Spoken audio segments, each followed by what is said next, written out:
Bueno, martes 24 de noviembre, ya ¿Es casi la última? terminó el año. Estamos por ¿La empezar. última? No, no, no, no, no, no.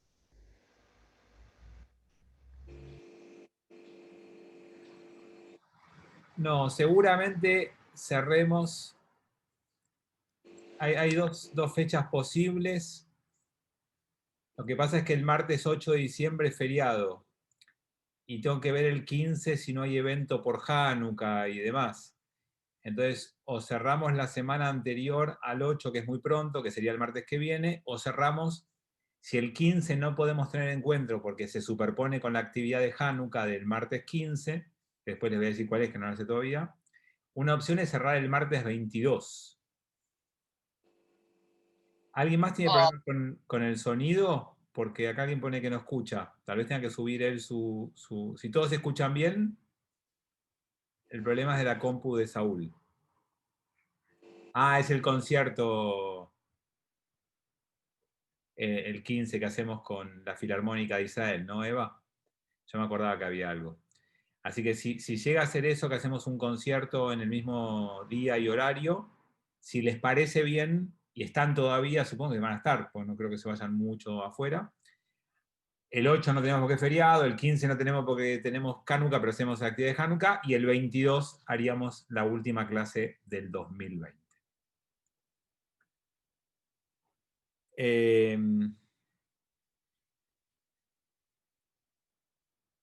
Ahí Fer me dice que se escucha bien, así que Saúl, me parece que tenés algún tema con tu volumen de la computadora o no sé dónde estés conectado, tendrás que El, subir. el- perdón, el martes próximo sí, Sí, sí, hay sí. clase. El martes próximo Ok. tenemos.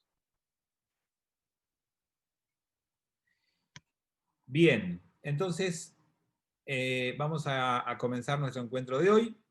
Como les dije, el tema, la época, estamos hablando de Palestina pre-Israel.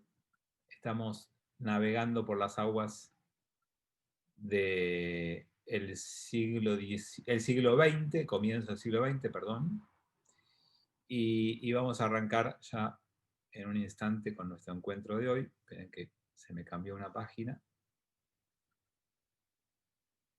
Ahí está. Bueno, acá los tengo a todos, ya me acomodé. Bien, vamos a comenzar. El primer tema de nuestro encuentro de hoy es la inauguración de la primer universidad judía en la tierra de Palestina.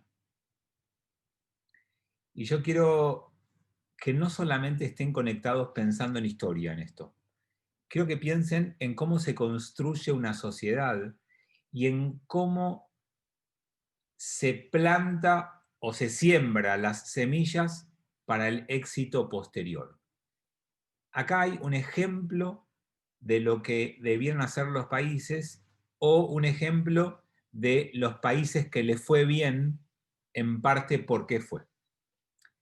Resulta que estábamos en el fin del siglo XIX y ya un grupo de locos empezó a pensar o imaginar una posible universidad. Para que en el siglo XX esto haya sido posible, tuvo que haber previamente a esos momentos gente que quisiera lograr un objetivo como este.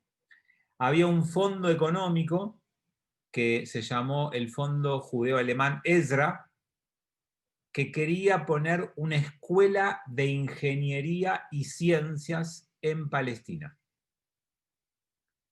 Iba a ser la institución de educación superior en ese momento. No había nada ni parecido, ni previsto, ni imaginado para ser construido en un lugar que todavía no era nada, que no era un país, que era un grupo de colonos, que eran colonias, que eran asentamientos, que eran las primeras ciudades, pero no había nada todavía realmente importante como para pensarlo. Entonces se empezó a planear en crear una universidad en la Palestina que, recuerden, era del Imperio Otomano todavía, porque estamos hablando pre-Primera Guerra Mundial, cuando se empezó a imaginar, y solamente había algo ya en fundación, que fue la Academia Betzalel de Arte y Diseño, que es una academia en Jerusalén que se ideó en 1907. O sea, lo único que había era una academia de arte y diseño. Y, obviamente, academia, no universidad. Entonces se empezó a pensar en esto y el comité organizador empezó a trabajar seriamente en 1913 para fundar esta universidad. Y obviamente, como en el momento les conté, la primera discusión fue qué idioma debiera enseñarse o en qué idioma debería enseñarse en esa universidad. Y como la idea era fundar una universidad de ciencia y de ingeniería, la primera propuesta era fundar una universidad que enseñe en alemán, que era el idioma de la ciencia de aquel momento más importante y donde estaban los principales referentes de la materia. Eso generó una tremenda controversia, una guerra de idiomas, hubo manifestaciones para un lado y para el otro, hubo una tremenda oposición de los judíos, tanto americanos como rusos. Entonces, finalmente, en 1914, se seleccionó el idioma hebreo como el idioma de la universidad. Y no tengan dudas que esa decisión marcó el rumbo del hebreo en la tierra de Israel. Que por ahora era incipiente, que por ahora no era el idioma base de todo el mundo y que no todos hablaban fluidamente. Esta decisión fue muy difícil de tomar y entonces el Technikum pasó a ser el Technion. Hubiera sido incluso hasta el nombre en alemán y cambió a una universidad con nombre en hebreo. La piedra base se colocó en 1912 y por supuesto que no se empezaron los estudios hasta varios años después, ¿no? Lo que sí les puedo decir es que más o menos en 1924 ya empezó a dar cursos, a haber cursos y funcionamiento de esta universidad. Por eso la estamos estudiando en la década del 20, porque es cuando empezó a abrirse y a funcionar. Uno de sus primeros visitantes ilustres en 1923 fue el señor Albert Einstein, que estuvo y que plantó la primera palmera que todavía hasta el día de hoy está en el lugar y generó eso una tradición de plantar palmeras por parte de profesores destacados o profesores Nobel que visitaron la universidad. Bien, esta fue la primera universidad importante de Israel y Einstein fundó la primera sociedad del Technion, de la cual él fue presidente, y cuando volvió a Alemania continuó con esta tarea en 1924, a cargo de esta presidencia durante un año.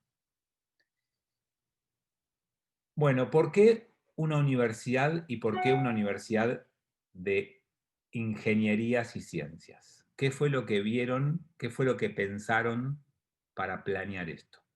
Y por eso les decía que quería que no solamente estén hoy con ojos de historiadores, sino que la conformación de una sociedad, de un país y la visión a futuro es clave.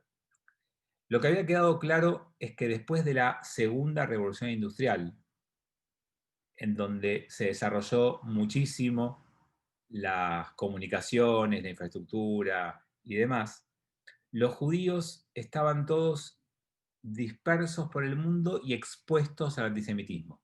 Y ese antisemitismo, en muchos aspectos, no les permitía a los judíos formarse en universidades.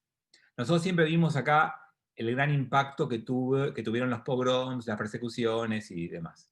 Pero en lo específico tal vez no pusieron mucho énfasis en que ser judío en el siglo XIX era un impedimento en general para el ingreso a la formación en las universidades de más alto nivel.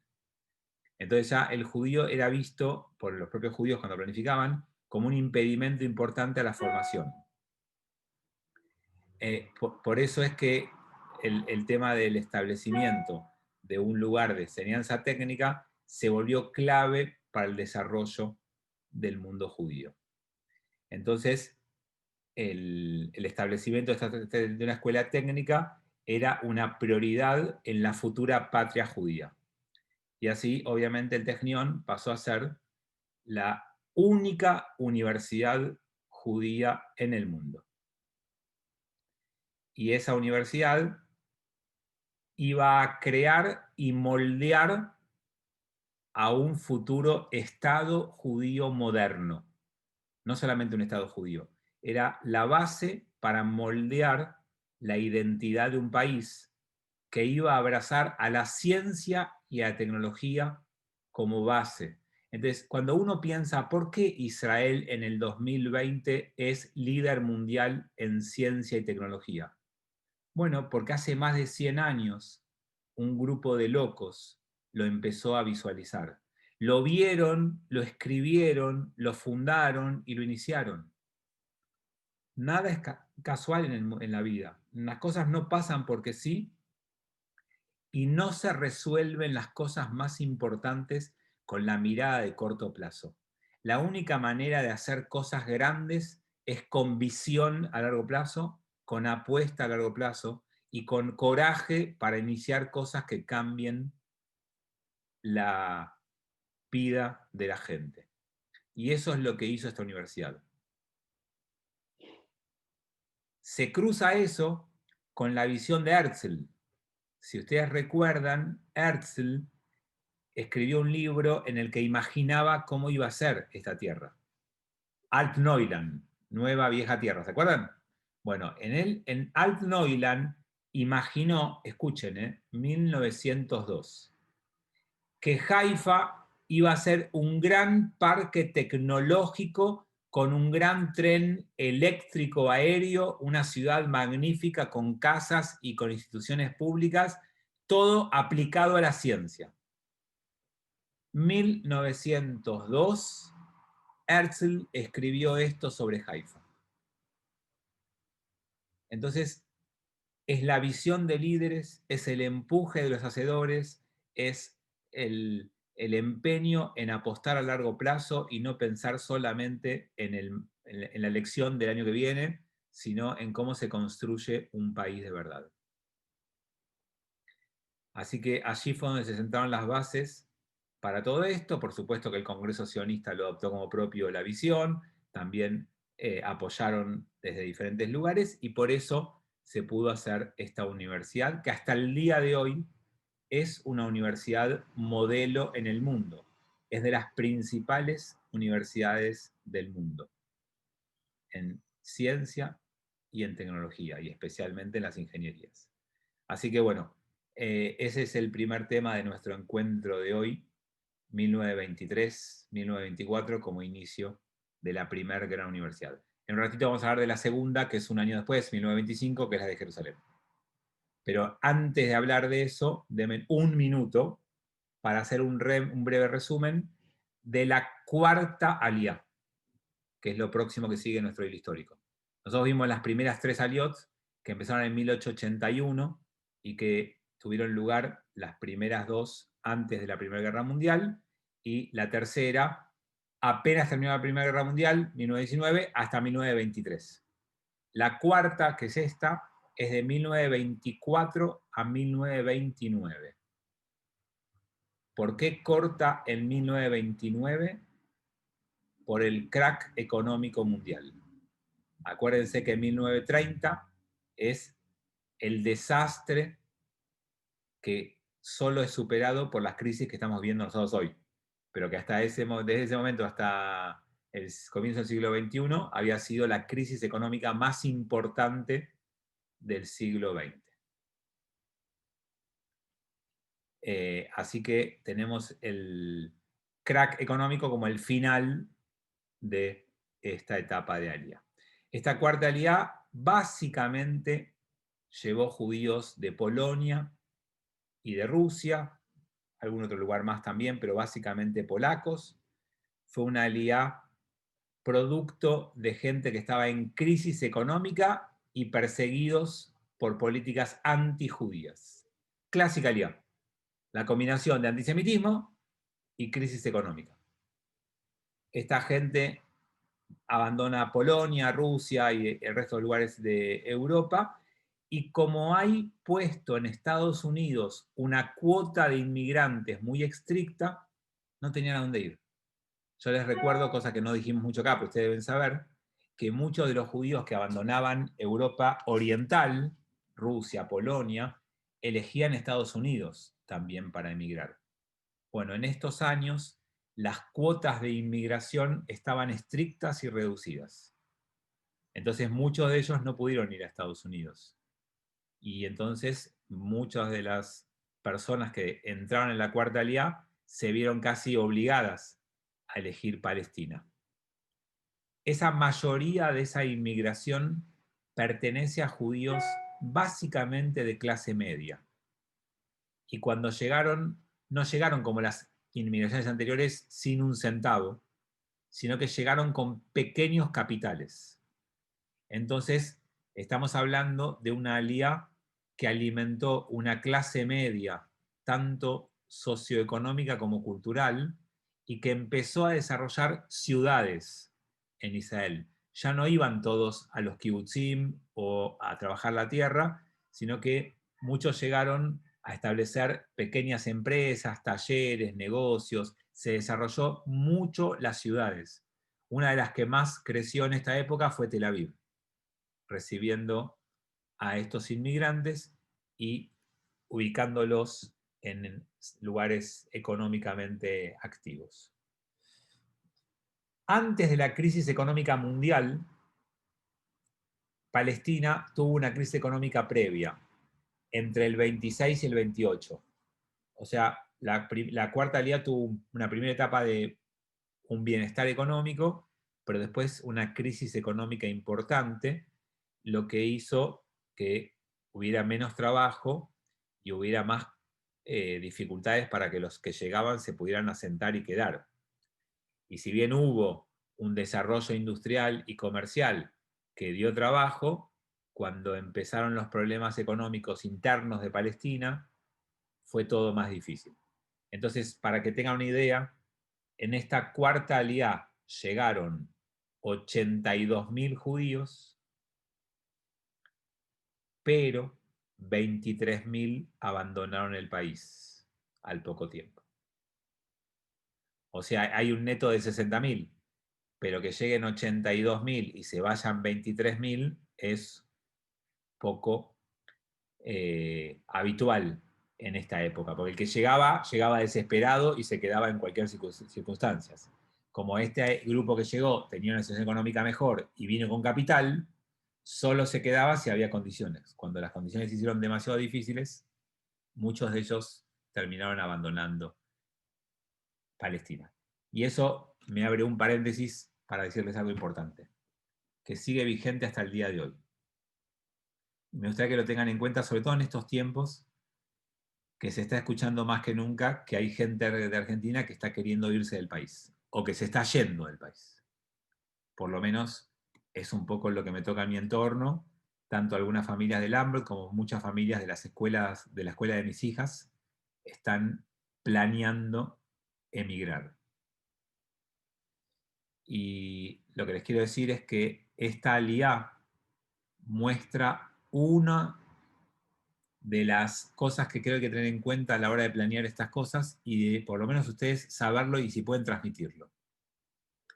Las aliyot que son puramente económicas y no tienen que ver con un ideal sionista o con una ideología que lo sostenga, son muy fáciles de fracasar.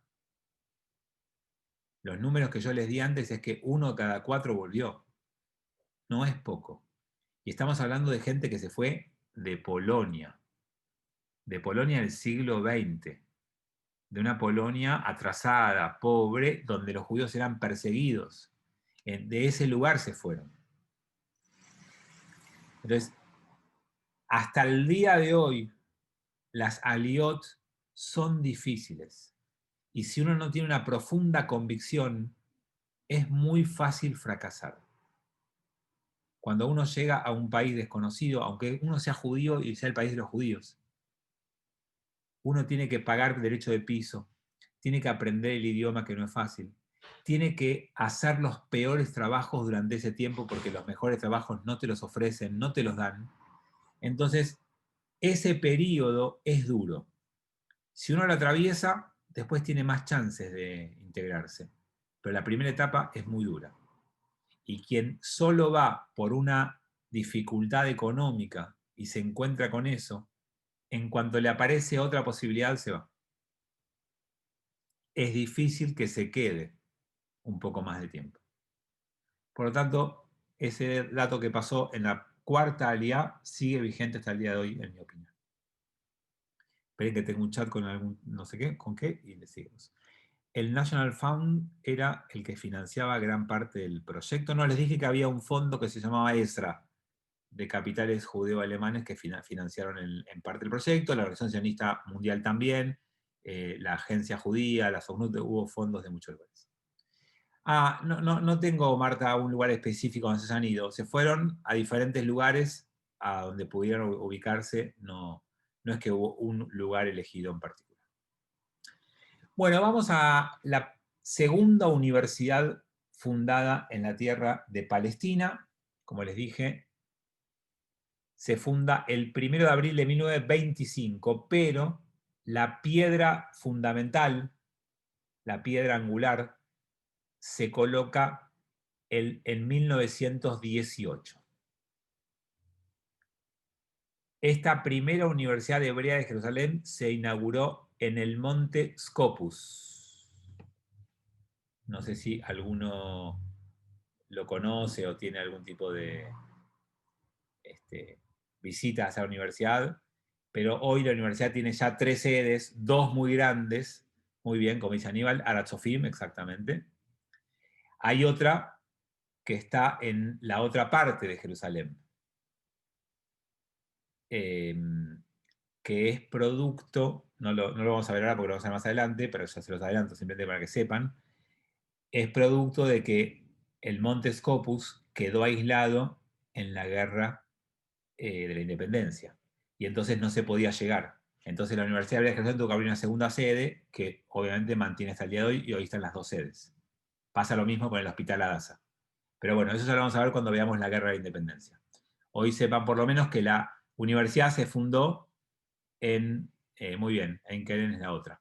En el Monte Scopus se hizo la primera Universidad Hebrea de Jerusalén, pero de vuelta, como la otra, el primer documento que se escribió para la creación de esta universidad data de 1884. Jodebeit Zion, no importa, un grupo ya en 1884 empezó a imaginar esta universidad, que un tiempo después se pusieron a trabajar, en 1918 se puso la piedra fundamental y finalmente se concretó. Escuchen quiénes estaban en la primera junta de gobernadores de la Universidad Hebrea de Jerusalén. Ninguno de los que está hoy en la Argentina en los ministerios de educación califica para estar acá. Obviamente estaba Albert Einstein, que así como estuvo con el Technion, estuvo también acá, Sigmund Freud, Martin Buber y Chaim Weizmann. Esa es la delantera de River campeón. O sea, yo quiero a esos jugadores en mi equipo. Goleadores todos, excelentes jugadores. Es una delantera de lujo. Así que, obviamente que más allá del empeño, la visión y qué sé yo, había materia gris, había inteligencia, había nombres que se involucraron en este proyecto. Por supuesto que empezó en el 18 porque fue cuando terminó la Primera Guerra Mundial. Recién al final de la Primera Guerra Mundial se animaron a empezar este proyecto de construcción y fue la Organización Sionista Mundial la que recibió este permiso británico para poner esta piedra fundamental, que siempre se pone una. ¿Vieron que cuando vos pones una piedra fundamental, pones una piedra para iniciar el proceso? Acá no se puso una piedra. ¿Saben cuántas piedras se pusieron? 12. Obviamente, por las 12 tribus, para que todo el pueblo esté presente, para que sea una universidad de todo el pueblo judío, y simbólicamente hubo 12 piedras fundamentales en el inicio de esta obra, que por supuesto transformó a la Universidad Hebrea de Jerusalén de vuelta en una universidad de primer nivel mundial, con un montón de edificios, con un montón de carreras, con un montón de alumnos, con un montón de graduados, con un montón de premios Nobel, con un montón de primeros ministros de Israel egresados de esta universidad. Tienen números fantásticos, así como el Technion, tienen números sobresalientes en premios Nobel, en premios académicos y grandes autores. Es realmente algo muy importante lo que lograron en esta universidad. Hoy es también una de las mejores universidades del mundo. Abro paréntesis. Estudiar en las universidades de Israel, tanto en el Technion como en Haifa, como en Tel Aviv, como en Jerusalén, es hoy caro y difícil. Muchos jóvenes israelíes van a Europa a estudiar a las universidades porque son más accesibles y más económicas. Solo es factible estudiar en esas universidades con una gran fortuna o con una gran beca.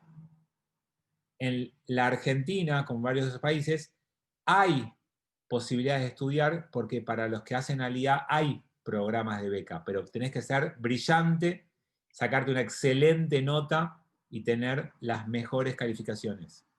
Pero es muy difícil y muy caro estudiar en estas universidades.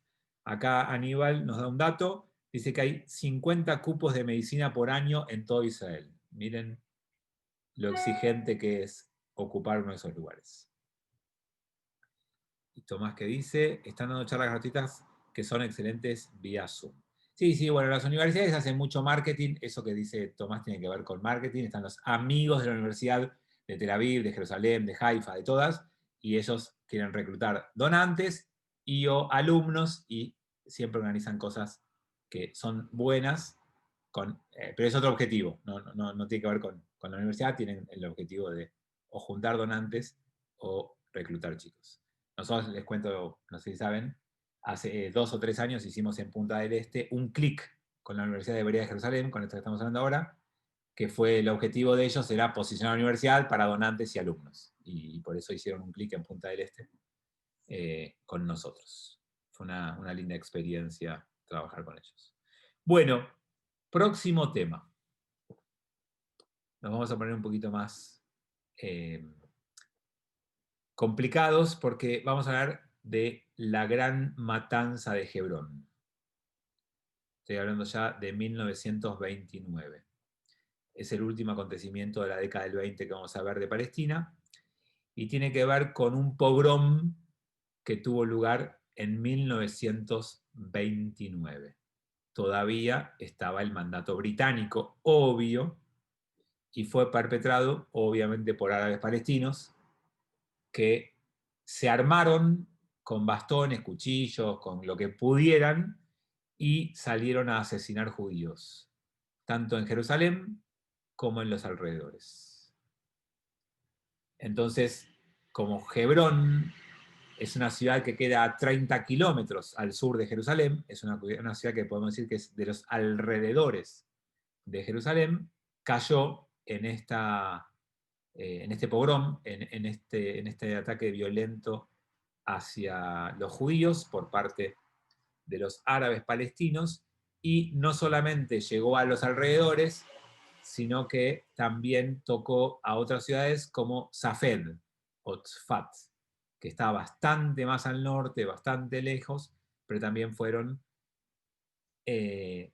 matados, violados, robados, aprendidos, secuestrados, hubo de todo. Les voy a dar un poquito algunos datos para que sepan, pero fue muy duro y muy difícil lo que les tocó a estos judíos en este momento. Ahora les voy a contar un poquito por qué pasó y demás.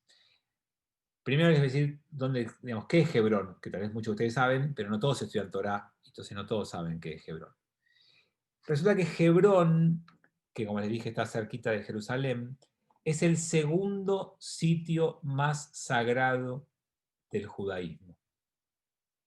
De las 4 ciudades históricas que tenemos en Israel, Yafo, Tzfat, Hebrón, Jerusalén, podemos sumar a Tiberíades también. La primera es Jerusalén, la segunda es Hebrón. Ninguna otra ciudad tiene algo tan sagrado como Hebrón, que tiene la tumba de los 6 de los 7 patriarcas. Meharat Amachpelah se llama, la cueva de Machpelah, es donde están enterrados Abraham y Sara, Itzhak y Rivka, Jacob y Lea. La única que no está es Rachel, que está en Beit Lehem, Belén. Así que es el segundo lugar más sagrado para el pueblo judío. Ahí fue elegido David, rey de Israel, así que por lo tanto reinó desde allí hasta que conquistó Jerusalén. Acuérdense que antes no estaba Jerusalén, que lo conquistó David. Hasta que David conquistó Jerusalén y la mudó, reinó desde Hebrón. Sepan que hubo comunidad judía en Hebrón en forma ininterrumpida. Hay judíos en Hebrón que pueden remontar 800 años hacia atrás su vida en la ciudad de Hebrón. O sea, es una ciudad en donde siempre hubo judíos y que es muy significativa para el pueblo judío. Por supuesto que con las Aliot llegaron también Ashkenazim. Los que estaban de antes eran sefaradim. Los históricos de Hebrón, los antiguos, eran todos judíos sefaradim. En las Aliot llegaron los Ashkenazim a Hebrón. Bueno, ¿qué fue lo que pasó? Bueno, en los comienzos de los años 20 empezó a haber un poquito de acoso árabe hacia la población judía de la zona.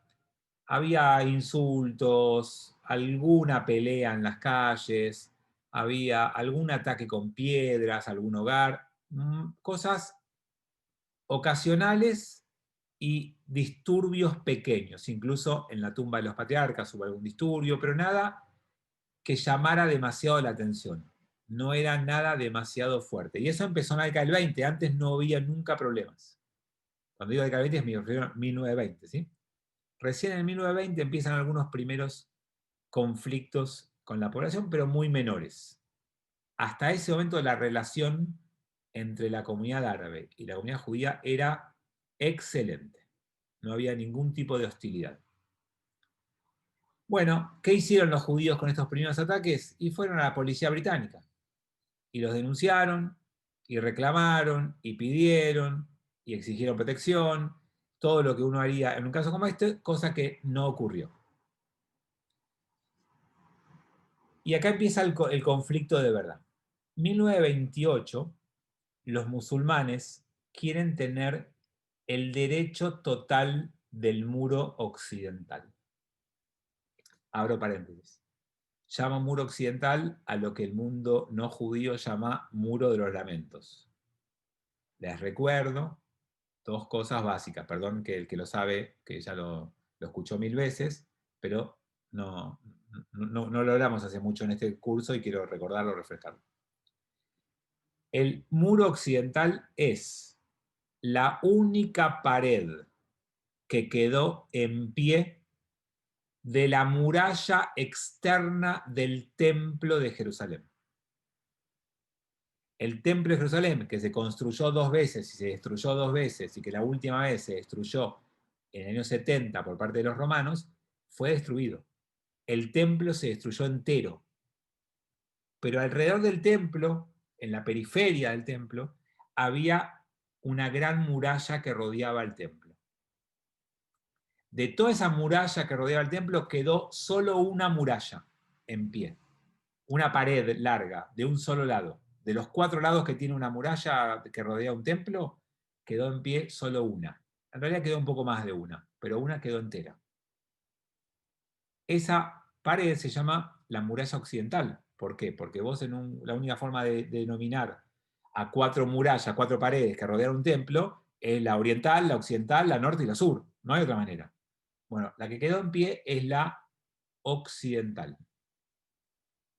Entonces los judíos la llamamos siempre Kotel Amaraví, pared o muralla occidental. Claro, como fue la única pared de toda la estructura del templo que quedó en pie, los judíos que podían llegar ahí a rezar, iban a rezar a esa pared. Y ver a los judíos de lejos rezando, le hizo despertar a los no judíos que el nombre de ese lugar tenía que ser Muro de los Lamentos. Acá vienen los judíos a lamentarse, a llorar, a quejarse. Entonces el nombre Muro de los Lamentos es despectivo y no es nuestro. Nosotros llamamos el lugar siempre Muro Occidental. Bueno, en 1928 los árabes le pidieron a los británicos que le den el manejo y la exclusividad de ese espacio también. Les recuerdo que donde estaba construido el templo de Jerusalén, las ruinas se apilaron y una vez que apilaste las ruinas se construyó arriba y cuando se construyó arriba se construyó el Duomo de la Roca más elevado. Mucho, estamos hablando en el siglo VII, VIII pasó esto. Entonces en el siglo VII se construye el Duomo de la Roca en donde estaba el templo. Por lo tanto, el templo de Jerusalén nunca pudo ser reconstruido, porque tiene desde hace 1300, 1400 años una construcción sagrada para el Islam, que le hicieron exactamente en el mismo lugar que estaba el templo de Jerusalén. Primero hicieron el Duomo de la Roca, que es la cúpula dorada. Esto sí ya lo vimos en el curso de historia, pero se los recuerdo. Y después, como la gente venía hasta ahí peregrinando a ver el lugar y después quería rezar, en la punta construyeron una mezquita. Y le pusieron la mezquita de la punta. ¿Cómo se dice eso en árabe? Al-Aqsa. Entonces, el Duomo de la Roca es la cúpula dorada, Al-Aqsa es la cúpula gris. Y eso sí es una mezquita. El Duomo no es una mezquita. Eso ya lo vimos en este curso.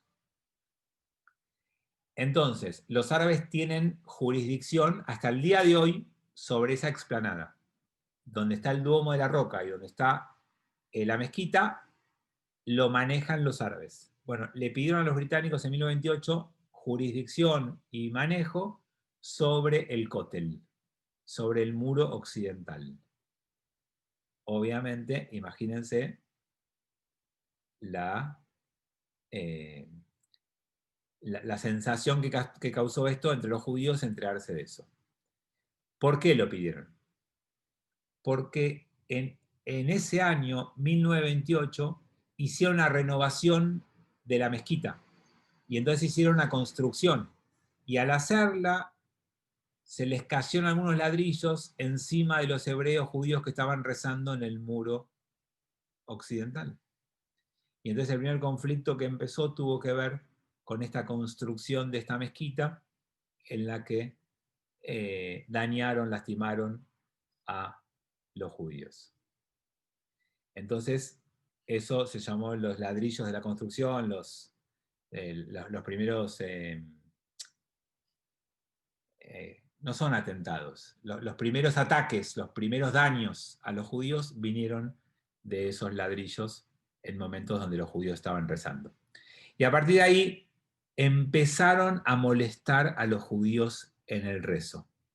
Por ejemplo, ¿vieron que ellos convocan a los rezos a través de cantos de parlante que tienen en las... se llaman almuédanos, pero tiene otro nombre más. Las partes altas de las mezquitas, ellos convocan a la oración con ruido, lo hacían cada vez en forma más molesta, más sonora, en los horarios, minaretes, gracias, en los horarios de mayor rezo por parte de los judíos. Entonces todo lo que estaban intentando hacer era molestar a la comunidad judía mientras la comunidad judía intentaba tener momentos de rezo.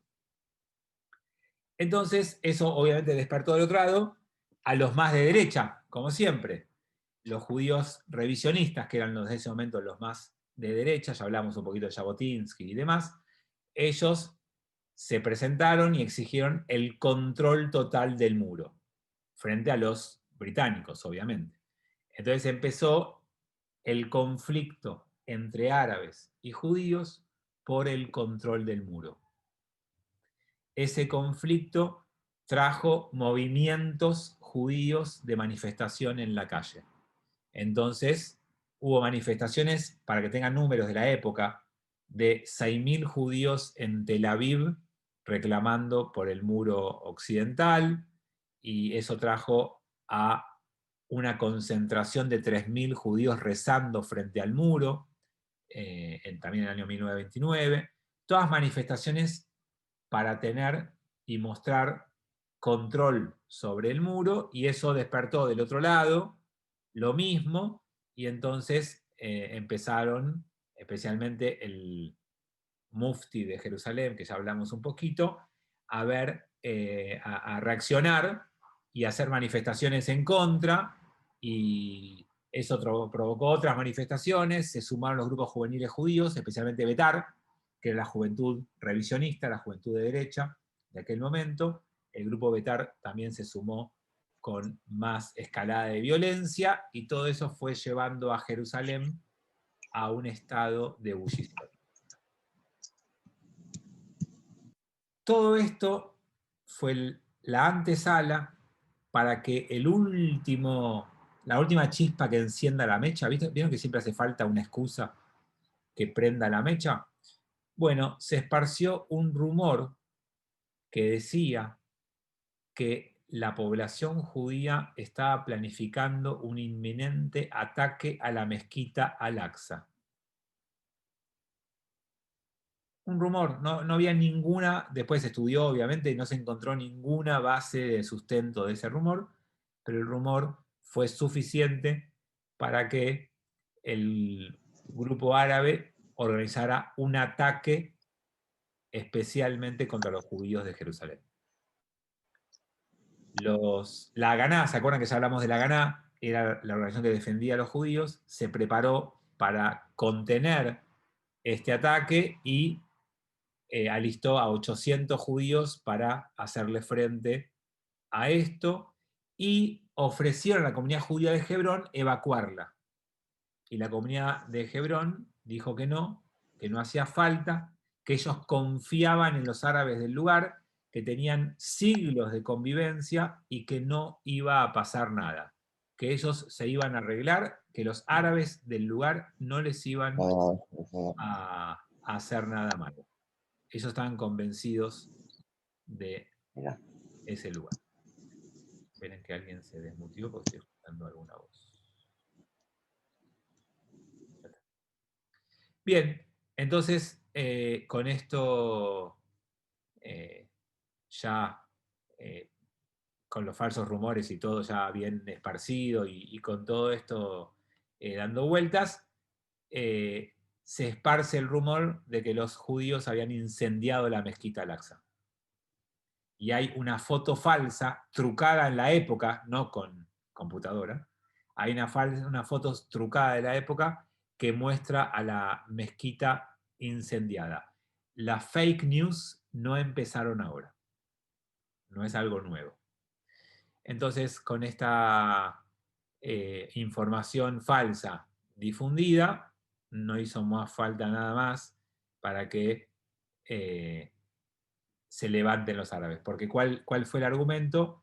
Los judíos están ya empezando la construcción del nuevo templo de Jerusalén. Están quemando la mezquita Al-Aqsa para levantar el tercer templo. Yo no dudo que algunos judíos locos lo tienen como proyecto, pero no había nada real ni concreto. Y tampoco nunca fue quemada la mezquita Al-Aqsa, no hay ninguna evidencia histórica de eso. Entonces, con el rumor alcanzó, y un viernes, como es el día de rezo de ellos, terminaron los rezos y salieron encolerizados a atacar a los judíos. Hicieron ataques sobre toda ciudad vieja de Jerusalén, y como obviamente esto empezó a levantar a otros árabes en la misma lucha, las matanzas se extendieron a Hebrón y, como les dije antes, a Tzfat también. El mufti de Jerusalén incitó abiertamente a todos los árabes a levantarse contra todos los judíos y que lo hizo en términos de plegaria, en los momentos de oración, fue donde más alentó a todo esto. De todos los lugares que hubo violencia, el lugar donde la violencia fue más fuerte fue Hebrón, por eso se lo conoce como la masacre de Hebrón. Y para que tengan un poquito de idea, la comunidad judía tenía 800 miembros, que como les dije, vivían pacíficamente sin ningún problema. Estaban ya en Shabbat. La revuelta empezó en Jerusalén el viernes a la mañana, el viernes al mediodía, pero cuando llegó a Hebrón ya era Shabbat. Y los miembros judíos estaban en Shabbat. Mataron 67 judíos en Hebrón. Los sacaron de sus casas o de las sinagogas. Sobre 867. 66 fueron heridos. Se llenó de violaciones, de terror, de masacres. Y entonces la población huyó. Se escapó de Hebrón. Muchos sobrevivientes se fueron a Jerusalén y Hebrón quedó desde ese momento casi desprovista de la antiquísima comunidad judía. Fue uno de los casos que se llaman limpieza étnica. Se limpió la comunidad judía que tenía tanta historia ininterrumpida en Hebrón. En Tzfat también hubo una masacre y más o menos fueron asesinadas 20 personas en Tzfat, que incluye obviamente mujeres, niños, ¿no? Y ancianos también. Y finalmente, 1 o 2 días después, los británicos deciden poner fin y ponen orden después de la masacre. Y así fue como terminó la masacre de Hebrón. El próximo tema con el que vamos simplemente a dejarlo planteado, pero lo vamos a profundizar la semana que viene, es la creación del Hetzel. Me imagino que alguno de ustedes sabe lo que fue el Hetzel. Se los digo completo. Irgun Tzvai Leumi. Si alguien sabe lo que fue el Irgun, en castellano viene a ser algo así como la Organización Nacional Militar de la Tierra de Israel. Leumi es nacional, Tzvai es militar o de ejército, Irgun es una organización, y era la organización paramilitar que operó en el mandato palestino entre 1931 y 1948. Se conoce como Etzel porque Etzel son las siglas de Irgun Tzvai Leumi. Así como Tzahal son las siglas, es como se llama el ejército de Israel. Tzahal, Tzva Haganá de Israel, ejército de defensa de Israel. Las siglas de esta organización da la palabra Etzel y por eso todo el mundo lo conoce como Etzel. Esta organización paramilitar operó del 31 al 48 porque en el 48 se suma a la Haganá y pasa a ser parte del ejército de Israel. Esto que empezó clandestino y que empezó como paramilitar, y voy a decir algo polémico que lo vamos a profundizar la semana que viene. Algunos dicen que era una organización terrorista. Otros dicen que era una organización que cometió algunos actos terroristas. Y otros dicen que fue una organización que peleó por los derechos de los judíos y que siempre cuidó que los objetivos en donde ponían bombas estuvieran alertados de antemano que iba a pasar para evitar pérdidas humanas. No obstante eso, siempre hubo pérdidas humanas en esos actos, y el caso más emblemático que hizo el Irgun, que deben conocer, es cuando voló el hotel en donde se alojaban los principales líderes ingleses.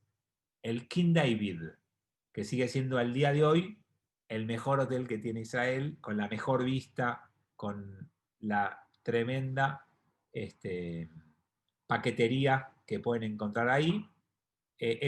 Un ala de ese hotel fue volado por ellos. Pero todo eso falta. Quería que sepan quién fue el Etzel, quién fue el Irgun. La semana que viene hablamos de esto y de un poco más. ¿Ok? Así que gracias por acompañarme y por no elegir a River por encima del curso de historia, cosa que me parece muy bien. Habla muy bien de ustedes. Yo estuve dudando, pero preferí estar con ustedes. Así que nos vemos en Torá en un ratito, o en Historia la semana que viene, o mañana, o el viernes, o cuando sea. Chau, chau. Chau, chau. Buenas Y el tardes. segundo tiempo, ¿eh? No, yo tengo Torá ahora. No puedo. Tengo Torá. Chau, chau. Chau, chau.